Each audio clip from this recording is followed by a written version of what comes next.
Hey everyone, I'm Seryna Myers, and I've been inspired to kind of hop on and give you another little video about something that has been coming up a lot lately, in even not just with my clients, but also in just casually with my circle of friends. So that is when we start to receive animal messengers, and how the first thing that we do is jump on Google and say, what is the shamanic meaning of, or what is the energetic meaning of? And it's this quick jump to Google instead of doing this instead. So we're going to get into all of that today. So if we haven't met before, I'm a Sacred Soul mentor. I help the helpers, the healers, and the high achievers activate their intuitive gifts so that they can bring their magic and message out into the world. And this is one of the beautiful things. What I'm about to tell you right now is actually really universal. It's not just about the symbolism that we have in animal messengers. It actually ripples way beyond that. And ultimately, what I'm going to suggest to you is to very, very, very, very boldly start with claiming your own innate knowing. So let's begin with a little story. 10 years ago, I did a shamanic journey, like literally, with a wonderful local practitioner here in Vancouver who helped me identify my power animal. So that's where I got introduced to skunk. And if you ever notice, there's another one over there.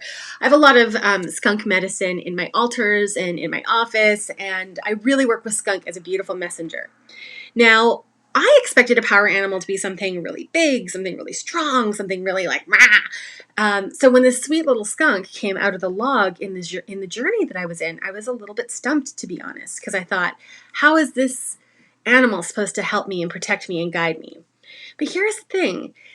Skunk medicine starts off with work with boundaries. And so the first thing that I had to do before I jumped to Google was to think about, what do I know about a skunk?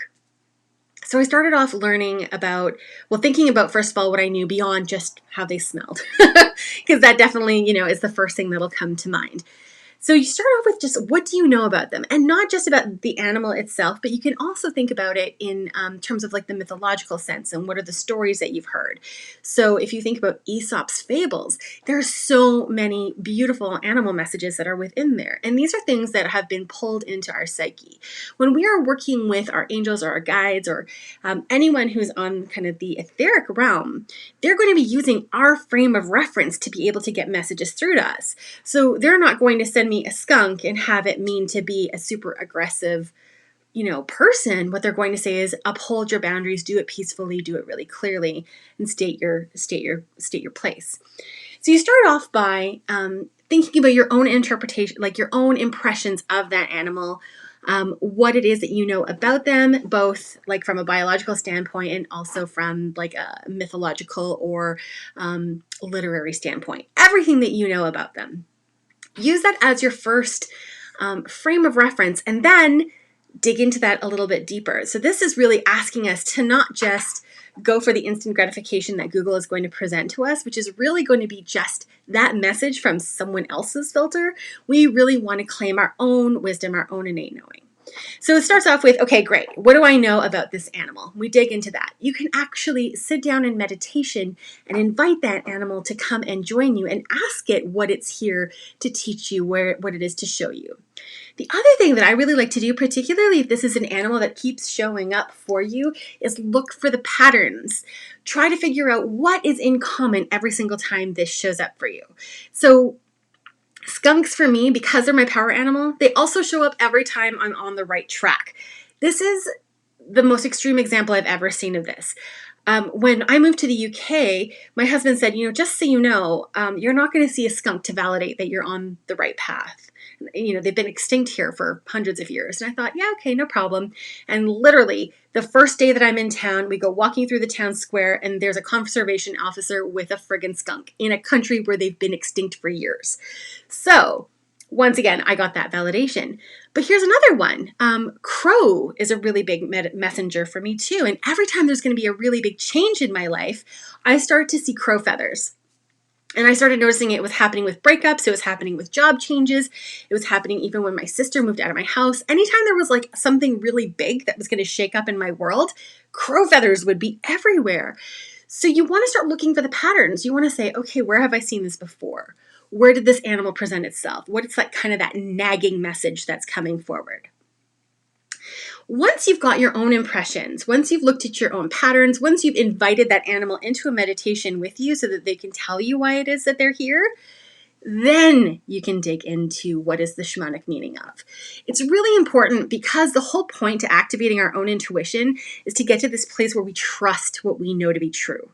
And so long as we are always looking for the answer from someone else, we're deferring our own knowledge and our own innate wisdom. And that is actually really distracting for us to be able to claim that knowing. It really is a way of us just kind of pushing those gifts to the side. And it's so important that we activate this, not because everyone in the world needs to be like this deeply intuitive, highly psychic being, but because when we can trust our knowing, it means we can trust our decisions. It means that we can trust ourselves to make the right choices. We can know, like, when we have those like inner nudges that maybe don't make sense to us, we have enough proof and enough validation in our knowing that we say, yeah, it's worth following this, even if it doesn't make sense. So yes, you can get to Google. Get there later. Get there last. Really work with your own impressions first and foremost. And since we're talking about animal messengers in particular, I really just want to give a tiny plug to this book. It's the Guide to the Wild Messengers Tarot Deck. And this is one of the most beautiful animal messenger books that I've ever received. So they've taken animal messages and applied them to the various cards in the tarot.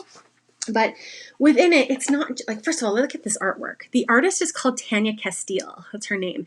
And her work is so beautiful. I actually have some of it in my office. It's very evocative to me. But the writer of the book, Lola Pickett, she's gone into like messages from that animal, what the message means, but then also like speaking from the perspective of the animal. So I know that they've stopped making the deck, but if you're able to get your hands on the Wild Messengers guidebook, and animal messengers are something that you want to work with, and I do really recommend that you go and hunt that down. But again, that's the same thing as Google, right? So we're coming to those places after we've taken in our own impressions, after we've asked, the animal what it is that they're here to teach us, and after we've looked at the patterns of where this has shown up for us before. Once we start to get to know these things, once we start to develop this little like decoder ring that we have with spirit, we start to get so much more on point with the messages that are coming through. We start to trust ourselves. We start to trust the guidance that we're getting. And then we can apply that to so many other areas of our life. So if intuition is something that you have been wanting to work with and strengthen, I really highly encourage you to go and download my free guide, oh gosh, my brain just stopped for a second. The Inner Compass Mapping Method. I'll actually, as soon as this is finished, I'm going to put it in the link in the comments below so that it's easy for you to grab. It's a wonderful guide that'll help you tap into all of these things so that you can start getting these messages now, not just from animals, but from your angels, your guides, your ancestors, the whole shebang. So that is my little nugget for you today, my darlings. I hope this message finds you well, and I will get that link out to you as soon as this video is up. Take care.